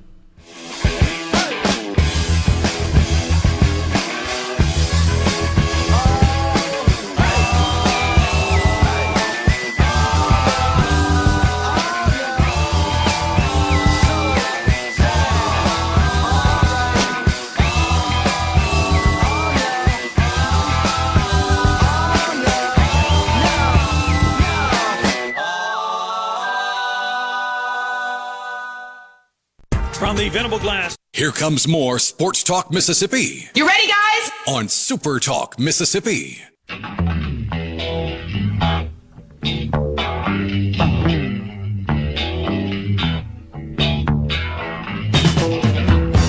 Welcome back, Sports Talk Mississippi. Borkey and Hadad with you from the Pearl River Resort Studio. Really glad that you guys are with us. We got this on the text line. I rewatched the Egg Bowl the other night, literally showed Lane Kiffin between each play on one of those drives that Ole Miss punted on. I wanted to puke. I mean, it was, I'm not being hyperbolic. Hey, Dad, you were in the stadium. Mm-hmm. They cut to Marty Smith coming out of a commercial break. And as you could imagine, I haven't watched the highlights of this game at any point. 10 times. And think about how many times in a game that truly is. And it was, welcome back to the Egg Bowl. Let's cut to Marty Smith on the sidelines for more on Lane Kiffin. And he didn't have more. There was nothing for him to add at all, but he just had to talk. And it was just such a joke. I cannot believe. I understand that people were tuned in to see Kiffin. The ratings number was massive. It would have been regardless. But when you've got nothing, don't act like you've got something, because the game was a sideshow. And for a while, anyway, the game was compelling. Ole Miss pulled away, but there's, especially after, hey, Dad, who scored the touchdown for State? Right before the Deuce Alexander long touchdown. Taylor. Especially in that moment, you're like, wait a minute, okay, there's something here. Yeah. And then Deuce Alexander scored that long touchdown, and that ended the game. But there were more things happening than just, will he stay, will he go? And ESPN just, it was horrible. And I hope they learned from that. There's no way they did, but I hope they did. Because that was just really bad broadcasting is what that was. Speaking of well, not bad broadcasting, I guess I should go. We're going to veer here. Did you see this thing out of Colorado today? Yeah, where they're going to have an open practice but take everybody's cell phones? Like, they literally said you can come to practice, but you cannot report on anything you see. And they didn't even mean, like, live. Maybe like them saying, okay, hey, Dad, you can come to practice and watch practice, but we better not hear you on your podcast 2 days later saying, I saw this at practice. Like, it's so stupid. Why would I go? I'm hopeful that the Colorado media just is like, well, we won't be there then. Yeah, and that's what should be the answer is. Or it should be the other way, like, we're all going to come, we're going to report whatever the hell we want. Yeah. And what are you going to do? Not credential us all? If that's the case, so be it. You know? But don't invite me to practice and tell me I can't say what I saw at practice. Mm-hmm. Don't do that. You can do that when you have, like, the special booster scrimmage. Mm-hmm. Like, hey, look, this is closed to the media. I'm letting you guys in because you paid for this team, and I want you to watch the team. And even that gets out, too. Of course, right away. But, yeah, that at that point, you're like, just close the scrimmage. You're not. Who are you benefiting? Who benefited from that? I would rather just not come at that point. I'd just be like, I'll take the day off. I don't need to be there. Like, nonsense. I just don't understand. And for a team in Colorado that, like, 2 years ago, ton of media. Yeah. They were the hot team. Everybody was interested in Colorado. Shedeur Sanders, Travis Hunter. Now nobody cares about Colorado. Nobody cares. So why are you turning down coverage? Because, well, I just don't understand. I mean, the answer is well, they said it's because of not football reasons. So basically, it's because his son, who is still there, is being involved in a bankruptcy trial or something, and they're afraid that something will be. I don't know. Just tell the media they can't come to the scrimmage. Close practices and scrimmages are way. normal things in college football. Exactly. You say we're not having media at the scrimmage. State's having a scrimmage Sunday. Media is not invited to that. So be it. We'll talk to Levy after, whatever. But if you tell me, hey, you can come to a scrimmage. And look, I'll give you guys some inside baseball here.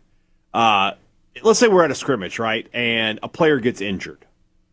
There's kind of an unwritten rule that we will not tweet, hey, we're watching the scrimmage and so went down with an injury. It looks bad. Because we allow the university to reach out to the family, be like, hey, your son's been hurt. You know, they don't want to them finding out over social media. I have no issue with that. But if I see, hey, man, Kamario Taylor has thrown, 3 touchdowns today. He's been attacking Kelly Jones this whole time, and he's just throwing the ball over his head.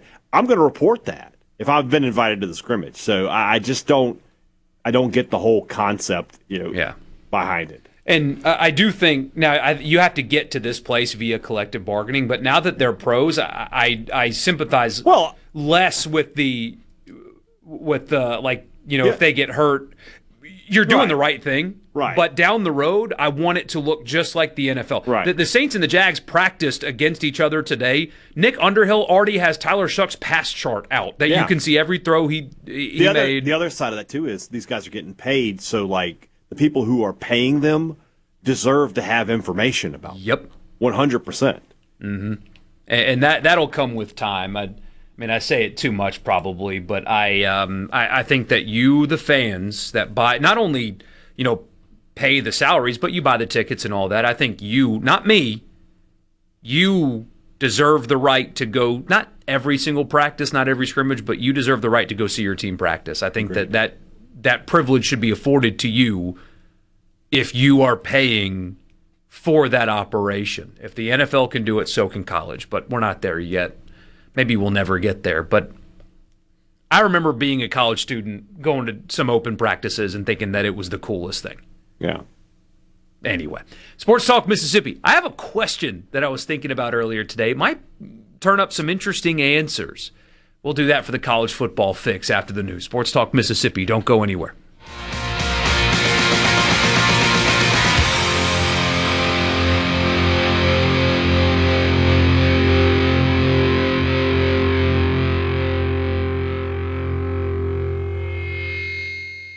Your home. What do they want? Exciting news. Brace yourself. More Sports Talk Mississippi. Now.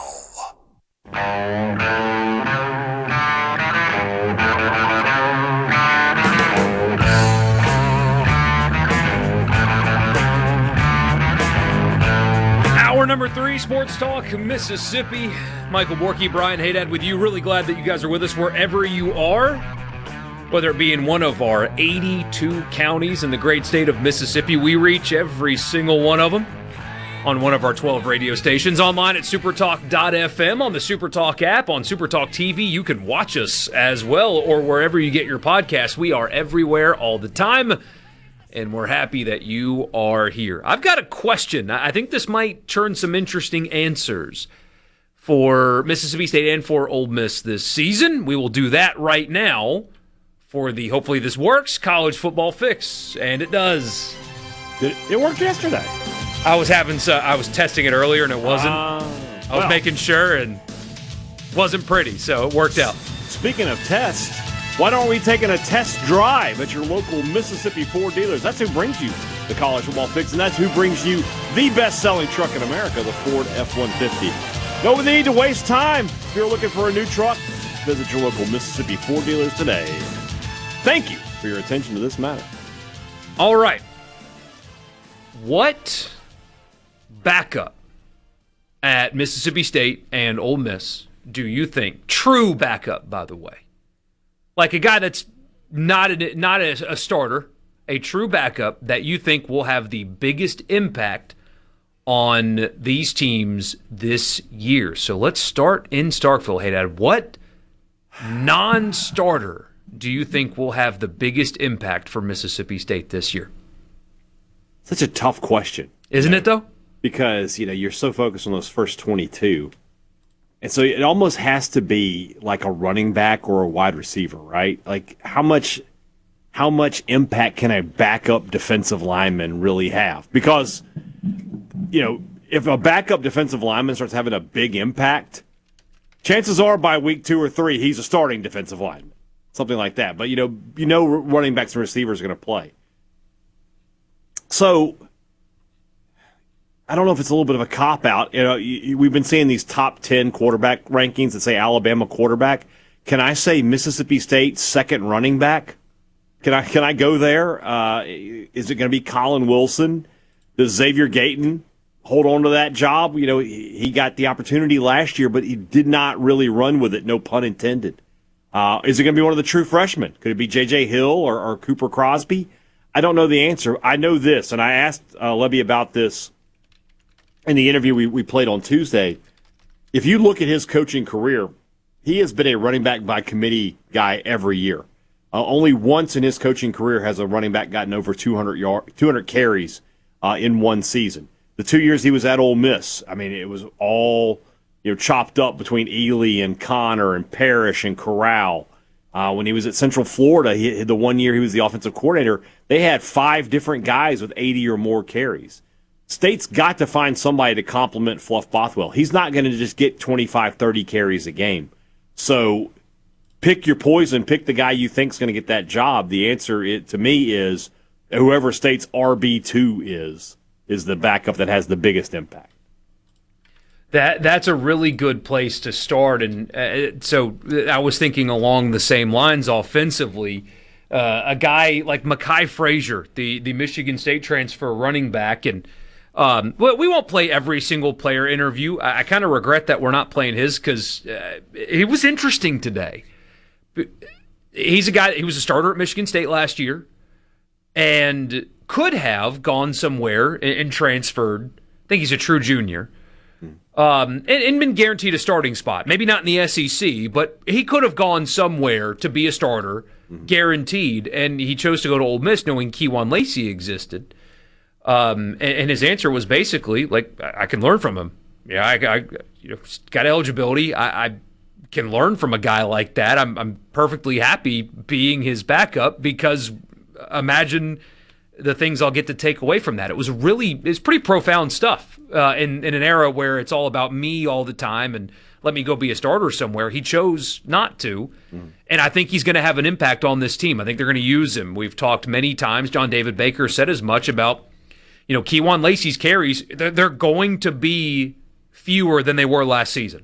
You go ahead and bet the house on that.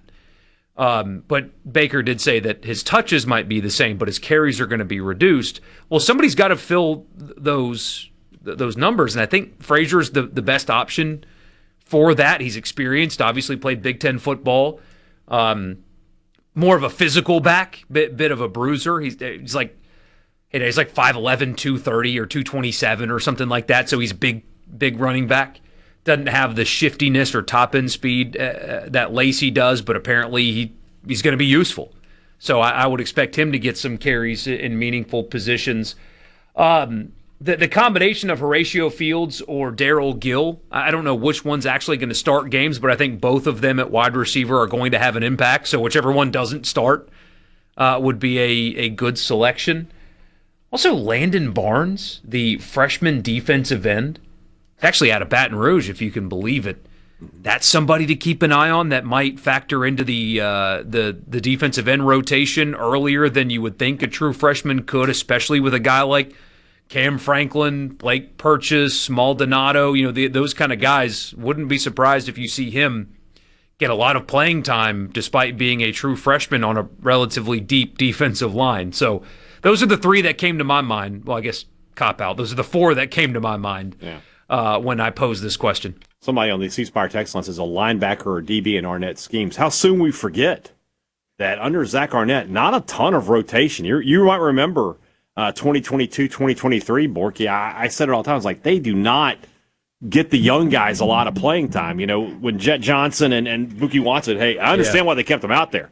two tackling machines, but like I don't, and I see the same thing here. I don't know how much rotation there's really going to be on that defense. Same with Levy in a way. Like when Mike Leach was at Mississippi State, you knew that 9 or 10 receivers were gonna have opportunities. Now, 5 maybe.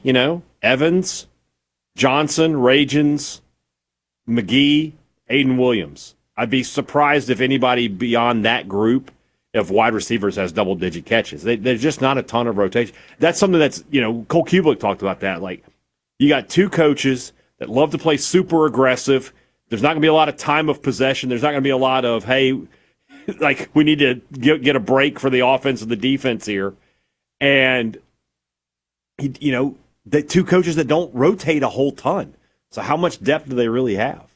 Yeah, so somebody says, I think Landon Barnes is from Texas. Yeah, Duncanville is where he went to high school, but Ole Miss listed his hometown as Baton Rouge. I'm looking at his profile on Ole Miss's website, and they say hometown Baton Rouge, high school Duncanville. They're just getting ready. He's going to transfer at the end of the year. Oh, you just want that to happen. I don't know anything about this guy. I don't care if he transfers or not. Yeah, Duncanville, Texas is where he went to high school. My bad on that. But it's not my fault. Blame Keith Carter. I'm kidding. I will blame him. But yeah, consensus 4-star defensive lineman. As you've heard before, they love the depth. They've got it. Every player in the defensive line room, edge or tackles, are former 4- or 5-star prospects, except for one, and he's the Nevada transfer that is a physical freak. That's all the way 3 deep. That's what you're talking about, the depth on Ole Miss's defensive line. Randall Joyner and Pete Golding have just done an unbelievable job at recruiting that position group specifically and keeping him around. Jam Brown didn't transfer. I thought he was for sure gone. He wasn't a starter on last year's team, not going to be a starter on this year's team, but good enough to start somewhere, and he didn't leave. Things like that. They've been able to not only get these guys, but keep them around as well, by and large. Of course, Prince Will's off to LSU. But largely, they're signing them and keeping them. It's really impressive. That's how you win. That's how you win. Is you sign talented linemen, you develop them, you keep them. That's how you win. Going into the portal for linemen year after year it's either a fool's errand or it's we have billions of dollars kind of thing. That's what Texas Tech does. Like, those are the most expensive guys in the portal. So keeping them and recruiting them and retaining them is a big way to go. Somebody says Braylon Womack would be their pick. Yeah, he'll have a role. He'll have a role. He will have a role. Yeah. If regardless of how much they rotate, he will be one of the guys who finds his way to the field. You can't, and you're seeing that even. You hear it from Kirby Smart and others. When you sign those guys, they play now. They just do. You're rarely keeping a 5-star prospect off the field. Now, some of them show up really raw and they can't play, but you got to play these dudes. I would love to know, where his biggest impact will be. Womack? Yeah. Oh, it'll just be... will he be a special teams demon who also gets some snaps on defense? That's obviously a possibility, but I do think that he'll find his way. I won't be surprised if by the end of the year he's a starter. He's just super talented. You don't recruit... when you recruit guys like that, you got to get them on the field. You just play them. It's your college football fix, driven by Ford. We'll be back.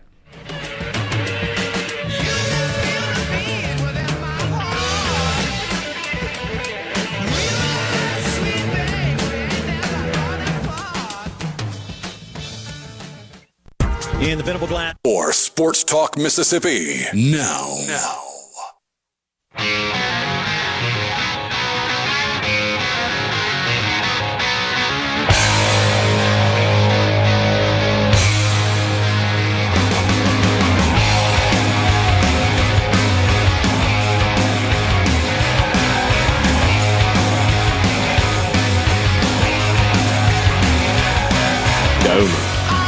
I just turned your mic on. Say it again.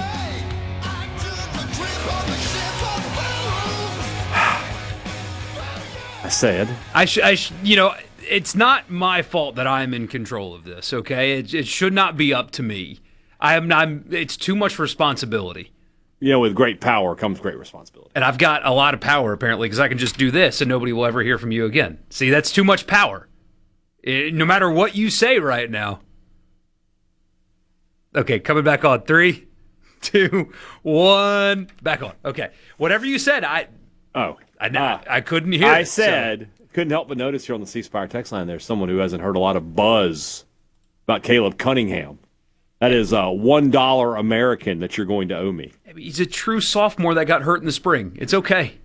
It is okay that a true freshman didn't have an impact on a team that had multiple NFL receivers on it. Yeah, last year, sure. It is okay. This year, you're going to owe me $1. I think his role will be bigger, but not. I don't. Not. Because they still have Deuce Alexander that plays his spot. Yes. Horatio Fields, a veteran, plays his spot. Correct. But again, he came in raw. And so he's like the 6th injury. receiver in this scheme. That I'm going to 4 or 5. I'm going to win this bet.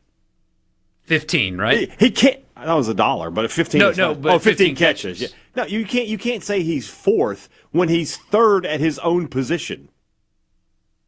There's 2 other receivers on the field. He can't be any better than 5th. Yeah, and I don't know. I'm so curious about a guy like Deuce Alexander. If they move him around, put him in the slot sometimes because of his speed, we'll see. I don't know. 15 catches is not that much. It's not, but like hold on, the guy got me curious. I'm gonna look at Ole Miss last year. I want to see who was football 2025. Hit me up, College Football Reference. Give it to me. There we go. So last year, make sure you're not a robot first. Yeah, I don't. Are there a lot of robots trying to get college football stats? Like, why do we need those? I don't know the answer. So here we go. Receiving, receptions. So Wallace, Trey Wallace was first, Stribling second, Deuce Alexander third, Caden Lee was 4th. Tight end, running back, Winston Watkins was the 4th receiver at 26 catches. Mm-hmm. Do we think Caleb? Who was the next? The next receiver? Yeah, in terms of number of receptions. Isaiah Hartrup with 3. Yeah, and I don't know. We'll see. I don't know what John David Baker is going to do. Remember, Kiffin did not rotate receivers. He did not. Just didn't do it. Never. And, same system, same coaching tree. Levy doesn't rotate a ton of receivers. Weiss, obviously, was part of that last year, didn't rotate a ton of receivers. There's no reason to think Baker is just totally different. And his answer in his press conference was interesting. He was asked, it was a good question from Neil McCready about how many receivers do you need to run your offense at maximum efficiency? And he was like, you'd love, I think he said like up to 8, but that's not realistic for anybody. Nobody's got 8 receivers that they can play. And he says something like, I think 4 will get it done. If you got 4 ones that you can depend on, you're fine. I would think Alexander, Fields, Cook. Yeah, no, I do think if you made me bet right now who are going to be the top 2 leading receivers, it would be Jonte Cook and Deuce Alexander. Probably Alexander first, and then Cook in the slot. Yeah. Would be the possibly clear-cut 1 and 2 leading receivers, and then there's a big step before you get to the third. This website I'm looking at lists Caleb Cunningham as the Z behind Darryl Gill. Is that accurate? I don't know if Gill's going to start. I think Fields might start. I don't know. So you go Alexander, Fields, Cook? I think so. Okay. If I had to bet right now without, because we can't actually watch practice, but... There was a podcast today, apparently some Ole Miss coach told them Samari Reed is moving to the 4th wide. Yeah, you're going to move that money. I'm going to enjoy that pack of gum or can of Coke that I buy. With all due respect to the young man, last year, all camp, everybody talked about Isaiah Hartrup as a guy that's going to have a big role, and he didn't. So. Yeah. We'll see. I feel good. I feel good about my chances. I'm not even talking about going to the portal or anything next year. I just don't think he has a big role for Ole Miss this year. This is the issue, and if we want to talk this out, we can. But when you go to Ole Miss, they're so active in the portal. If you're not, they are. If you're not a day one guy, you may never see the field because they will always find guys. Whereas at State, And look, the guy went to the college football playoffs last year. I'm sure he did not make the wrong decision. He was a true freshman. Well, he would have played at State though, because State would have started probably. Okay, this is gonna say you're baiting me right now. No, it's not even baiting you. I'm just saying like State's wide receiver room, Thompson, Evans, and Caleb Cunningham could have easily been your starting group last year. Are you sure? Over Aiden Williams? Yeah, probably. When a guy comes in raw. Yeah, but they would have. I just from a talent perspective, he would have outshone. He did win. Guys he was on a team that won 8 more games. Right. You're baiting me. It's not a stretch to say that players, and this is what the transfer portal is about, right? The good players who are trapped behind other good players can find their way into starting jobs. So, I'm not really speaking out of school if I tell you that Ole Miss was better than Mississippi State last year, am I? That's not a controversial take, is it? That player gets a lot of buzz. I'm more curious about the tight end position and how they do that, because you have two dramatically, I say dramatically, you have two different types of tight end. You have Caleb Odom, who, Former receiver, every super talented physical tool in the world, but did not have consistent hands a season ago. Right. Luke it's more of a, as John David Baker accidentally put it, an Army Swiss knife. But he's more of just like your general tight end. More about JDB? JDB. Yeah. And so how does that, do they put two of them on the field at the same time sometimes? Does Caleb Odom sometimes play, quote unquote slot like they did with? That's the thing. He can get out there and you can split him out wide a little bit. Haas is probably more of the. He's a tight end. He's a tight end. He's attached. He's going to be, especially when the run game, he'll be the blocker. He's got great hair, depending on your definition of great. That's a hell of a hairline he's got working. That's the thing that's the thing with Ole Miss.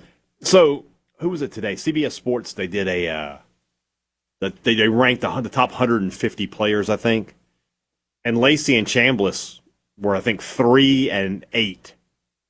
I could be wrong, but let me double check that. But it got me thinking. We had some people on here the other day sort of chiding us about you guys aren't giving Ole Miss enough credit. Maybe we aren't. Yeah. So Chambliss they ranked the top 150 players. Chambliss 3, Lacey was 8. In case you're wondering, let me just. You say maybe we aren't, but hey, Dad, we repeatedly call this a no excuses roster for a reason. I think that.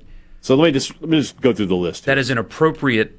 Chambliss, we'll do Ole Miss here. Ole Miss is Chambliss 3, Lacey 8, Eccles 27, Deuce Alexander 103. That by season's end, I think will be different. Deuce Perkins 107. He should be higher. I would absolutely think that. And then that's it for Ole Miss. For Mississippi State, I know Kelly Jones is on here. I don't know if anybody else is. Mississippi State. Kamario Taylor 147. How about that? And Kelly Jones 37. That's low. Well, I'll be honest with you. I looked at that. The top-rated corner is 31. Okay, that's ridiculous. So 31 is Ellis Robinson from Georgia, who honestly, you can make the case. He's really good. Then Xavier Brown, who was first-team All-SEC ahead of him. Then Brandon Finney from Oregon. And then Kelly Jones is the 4th corner listed. The Notre Dame guy isn't ahead of that? Name. Up. Let's go up here. 1, 2, where are you? Oh, I'm sorry. So Kelly Jones is the 5th corner because Leonard Moore is the number 5 player in the country. Somebody says, by all accounts, Alexander and Cook are the top 2 in electric wide receivers. They are. Also mentions, Caleb Odom having a breakout year. Deuce Alexander, he got quote unquote buried because like DeJon Stribling was the number 33 pick in the draft. Yeah, but. You guys, you really State fans saw his breakaway speed. Really what I think is most impressive about him is how he can get himself open when the ball's in the air without committing offensive pass interference penalties. It's amazing. Like there a couple of times this year, I think one was in the LSU game, Hadad, where defensive back is, right in his hip. And the ball is thrown, and Alexander takes like 2 steps where he slows down.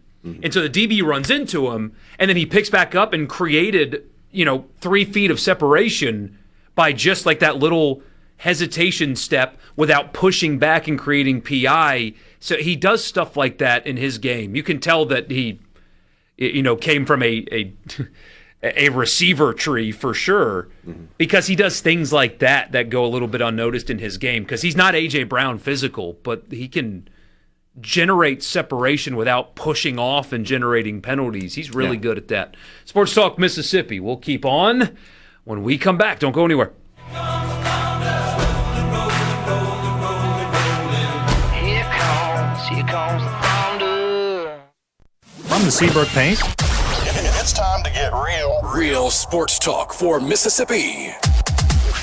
It's time for you to get real with it. Sports Talk Mississippi continues on Super Talk Mississippi.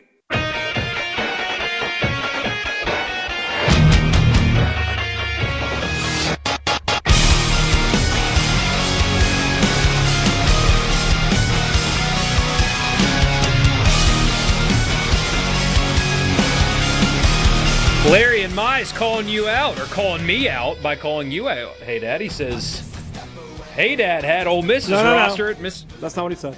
Well, he said, hey there. Hey there had Ole Miss roster in Mississippi State. He would be picking them to win the national championship. Well, here's the thing, Larry. Here's the thing.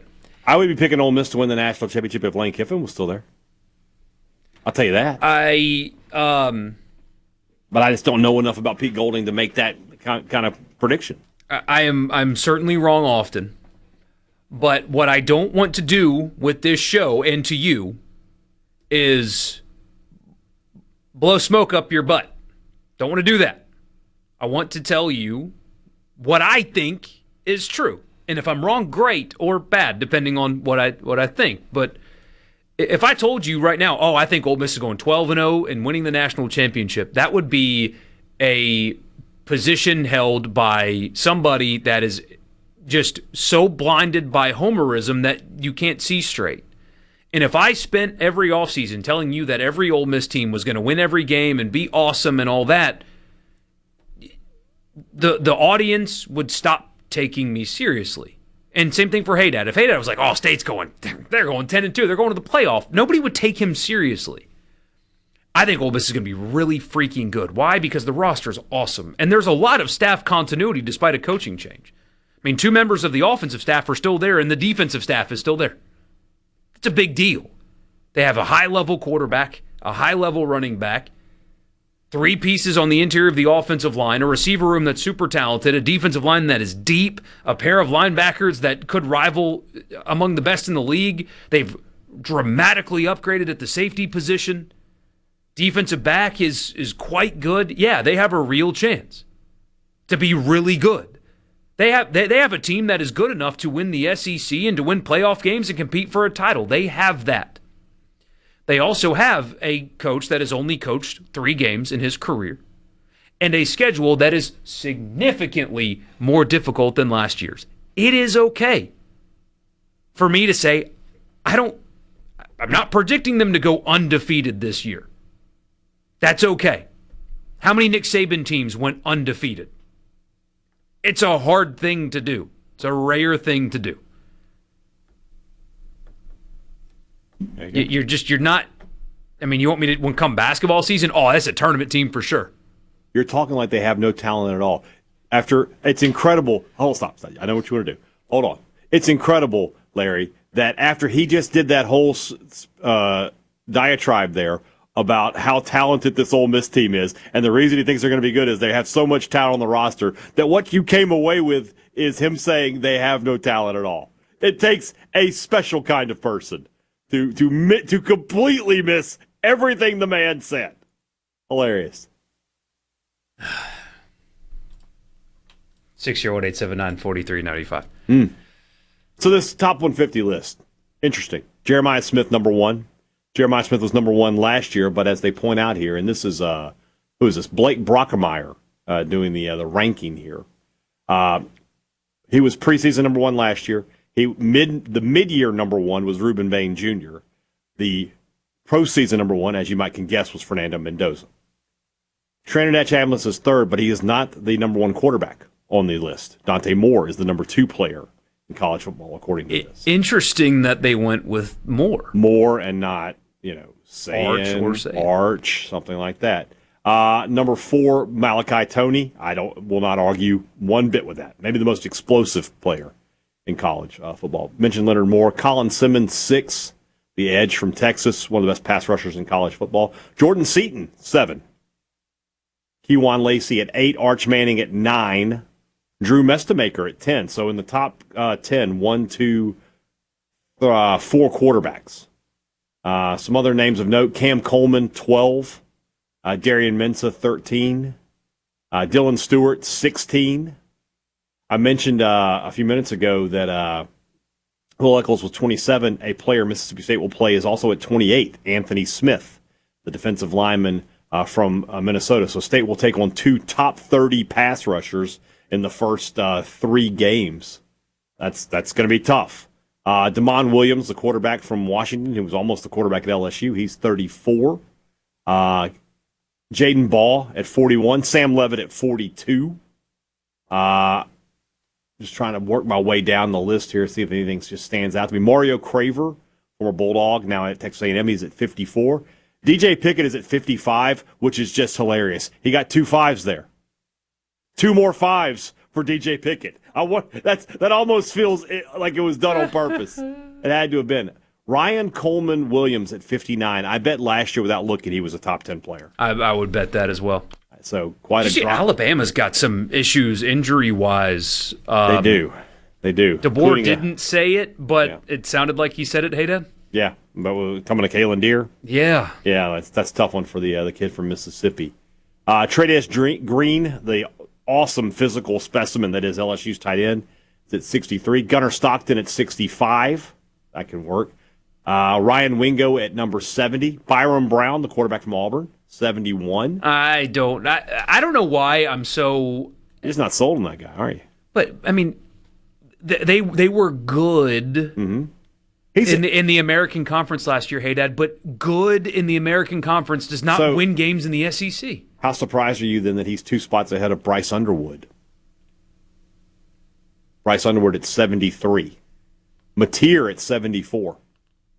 Oh, see, and now you've really lost me with Mateer behind Brown. Group, Mateer was throwing last year. In his defense, I know he had bad games. Man, he needed a surgery on his thumb and was playing with a hand that required surgery and playing through it. I get it. Number 75, Bo Jackson. I'm still laughing. There was a video, I think it was with one of the Crane and Cone guys, and they were like, winner stays on kind of thing, and it was, I forget who that one was, like, so-and-so and Bo Jackson. The guy was like, Bo Jackson? It's like, it's Bo Jackson. He's like, no, Ohio State Bo Jackson. Yeah. Oh. It's like, the kid's name is Bo Jackson. Eric Singleton from Florida, who transferred from Auburn. Former Bulldog Bryce Pollock, or I can never pronounce it right. He's number 80. I did tomorrow's podcast I for Thunder and Lightning. I looked at the first ever depth chart for State under Levy from 2024. Oh no! And I just was like, who would still start for this team from the first year he was here? Bryce Pollock, I can never pronounce it, is one of them. If State had Kelly Jones and Bryce Pollock, I would be like, wow, that's maybe the best corner duo in the country. As it is, not so much. Devin Dampier from Utah, great quarterback. He's number 82. I'm almost down. I'm getting towards the end here. Lenore Sellers at 94. Oof. Quite a drop from where he was just a few years ago. Deuce Alexander, as I mentioned, he's at 103. Sunter and Perkins at 107. 1 spot ahead of Whit Weeks at 108. Let's see here. Marcel Reed at 110. Okay, we'll see how they go. Rocco Becht at 113. 116 is our guy, Bear Bachmeier. We love him. I mean, that right there. If you injected Texas A&M's offensive staff with true serum, the 2 quarterbacks you just listed behind Marcel Reed, if you could trade for either one of them right now, would you? Yes. I think their answers would be yes. Yes. On both of them. Becht is not as high level of an athlete as Bachmeier. But just a better. But experienced. Yeah. I mean, A&M is so talented, you don't need spectacular. You just need a dude that will throw the football accurately on time and you'll win games. Yeah. Prince Will Emmanuel is at 122 in this countdown. He can be so dangerous if he figures out how to finish plays. Remember halfway through the season we kept saying Ole Miss leads the country in almost sacks? Yeah. He was so disruptive, but he never could have easily been plays. a 12, 13 sack guy. Maybe even more. Yeah. It's just how disruptive, but he just couldn't finish plays. If he can, look out. Nico Imiavalavala, 131. Connor Wiegman is at 136. There's a name we haven't said. He's at Houston, right? He is at Houston now, correct.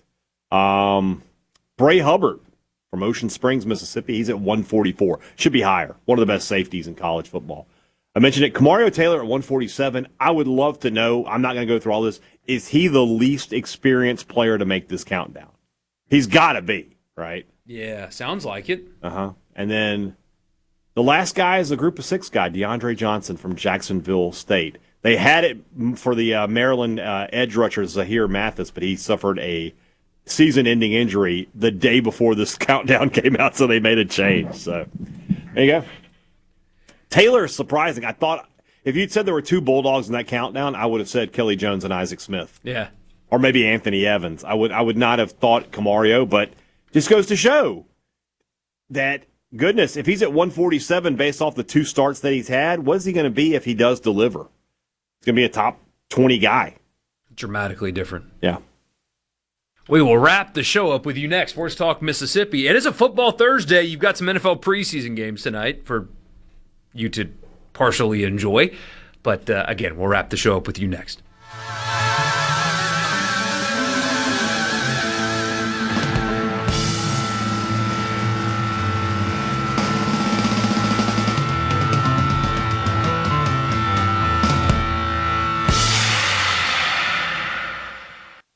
In the Venable Glass. Your number one for Sports Talk. Anyone? Anyone? Come on, don't be shy. Sports Talk Mississippi. Bingo, man, bingo. Super Talk Mississippi.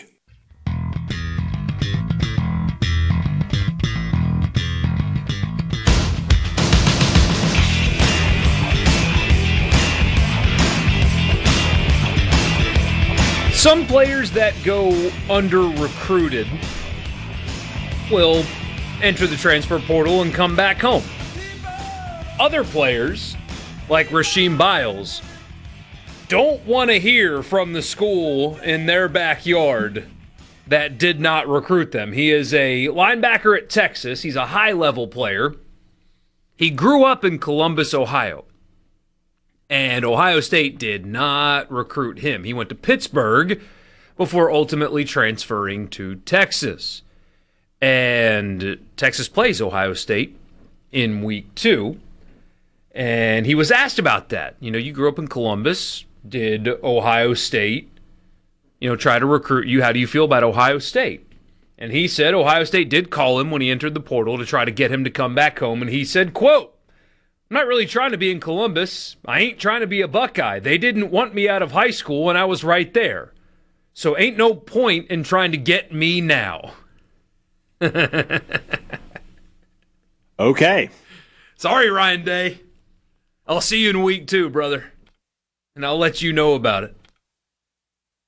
I like that, though. You don't want me then? You can't have me now. Yeah. I don't know. I guess. It's just go win the game. Do we have to have a chip on our shoulder about every little thing that happened in our life? A school in your hometown that didn't recruit you, I would have a chip on my shoulder when I get to play what's funny them. is you have the other way around, though. You had A.J. Brown who had a chip on his shoulder for what reason? Like, Mississippi State recruited him? So, I don't know. God, it was like when Anthony Davis left the Pelicans, and they offered him a max contract. They wanted to make him a $240 million man or whatever it was. Mm-hmm. But he leaves because he should have. The organization was in shambles, and they got a lot for him in return and all that. But he wanted out. He asked out, right? Yeah. They wanted to make him wealthy beyond measure. He asked to leave. Yeah.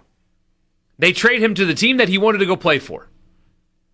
And then the first time he gets to play against him, it was like Anthony Davis fired up and, plays great in revenge game against the Pelicans. It's like, revenge for what? Yeah. What is their revenge for? They tried to make you... That didn't make any sense. Yeah, like revenge isn't the right term. You want to... trying to figure out a way. Like return to New Orleans. He was inspired in his return. Okay, yeah, sure. He was inspired in his return to New Orleans. But yeah, you can't say revenge game when you asked for a trade. They granted it to you after they had already offered you, like, are you sure you want to trade? We'll give you all this money. I agree with you on that one. So. The NBA money is staggering compared to the NFL. Well, we haven't talked about it, but the Lakers were sold yesterday for $12.5 billion. $12.5 billion. And the Lakers are unique in the NBA space? Well, I would say they're, in American sports, they're probably, they're definitely a top 5 overall franchise. Like, it would go, Cowboys, Yankees, Knicks, Lakers, Dodgers, and in some order, however you want to put. Cowboys are probably number 1. Jerry could sell the Cowboys for $30 billion. Easily. The Knicks now are probably, like, James Dolan's probably looking at it and going, wait, 12.5? And I've got Madison Square Garden. He could probably get, the Knicks could probably get close to 20 right now. The Cowboys made over $500 million in profit last season. Mm-hmm. $500 million in profit. That's after everybody gets paid. Yeah. Literally, that's what we have left. We've paid every bill. Nothing's. We're not going to get any notices. We got $500 million left. That's good business if you can get it. I mean, it's unbelievable business. Yeah, 12.5. What's funny about the Lakers? It was a flip. Like, they just got sold recently. And, for $2 billion less than what it sold for this time. Right. The guy who owned them made a $2.5 billion profit. Which he's going to need for attorney's fees, apparently. There's a lot going on with that whole thing. So, I mean, I have a feeling $2.5 billion will cover the attorney fees for whatever he's being investigated for. Mm-hmm. Yeah, probably so. Man, the NBA's got drama. I know you guys out there listening don't care necessarily about that, but a lot going on though. The Kawhi Leonard thing. Now the Daktronics scoreboard company gave him a shadow endorsement deal too. Speaking of jumbotrons, you see that high school thing? No. Oh, you need to find that. They were installing this high school. It was like getting this really cool jumbotron. It fell, broke. It's gone now. You're never getting it back. Well. I wonder if they had to. I mean, was it insured? I wonder. You would hope. I don't know. Jeez. Even if it was insured, aren't they just going to claim it was installed improperly? Probably. Yeah. That's it for us on this Thursday. Thank you guys for making our show a part of your day. We'll see you tomorrow at 3 o'clock from the Pearl River Resort Studio. Good night.